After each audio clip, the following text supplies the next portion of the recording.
Top everyone, welcome to Power Play with CJ. I was watching all three. I watched the Ducks trilogy for the 100th time over this weekend, and it's kind of stood out to me that the Goodwill Games roster, in D2, just how diverse the roster was in terms of geographic locations of the United States. And I think when they made that movie, having high-end hockey players from South Central LA, from Miami, from Texas was all kind of a pipe dream. But you look at that team in the geographic, obviously the Ducks from Minnesota, cake eater.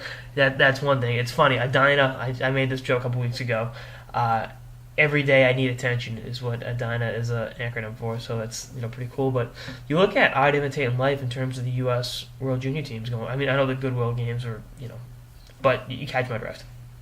I mean, who was it? Mendoza from Miami. You got kids like Shane Gosebierre, Union College defenseman from South Florida. Brady Vale, Montreal Canadiens prospect. Windsor Spitfires, South Florida. Those kids are getting friend of the power play. Brian Ferlin, Jacksonville, obviously North Florida. Cornell, Boston Bruins prospect.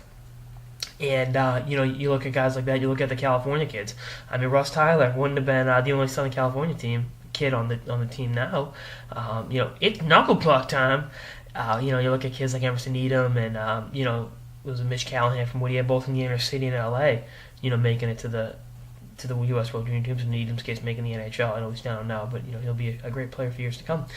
And, even Julie the Cat, it's funny, a female goalie from Maine, I never would have thought that was, plausible. But one of the women I follow on Twitter, Columbus Blue Jackets Ice Girl, Sandrine Lanouette, is I believe she's from Maine. She tweets about being a goalie. So, I mean, art does imitate life. And, little did the Ducks know that they set the stage for USA Hockey for the next 20 years. And you really see it not only reflected on those World Junior teams.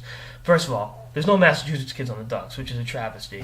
But just much like the U.S. Olympic team, to be honest with you. So, the other thing is Portman, an enforcer from Chicago. Nice grind it. The Bruce brothers.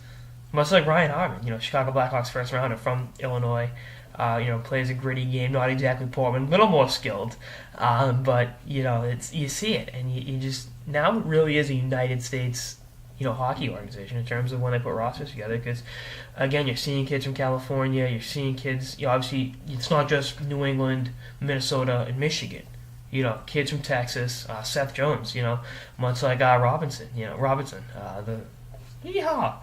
And just you're seeing the game grow on so many levels, and it's really awesome to see. As a Massachusetts kid coming down to Florida, seeing more and more kids down here playing is pretty cool.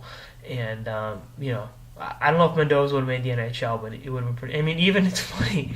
Talk about Goldberg, a goalie from Philly, Anthony Stallings, Flyers prospect from the greater Philadelphia area. Was a backup on the U.S. World Junior team this year. A little more athletic than Goldie, but.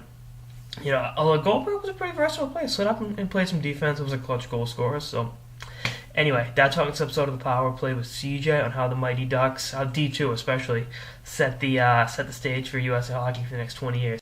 Stay tuned for episodes throughout the season and beyond. Later, guys.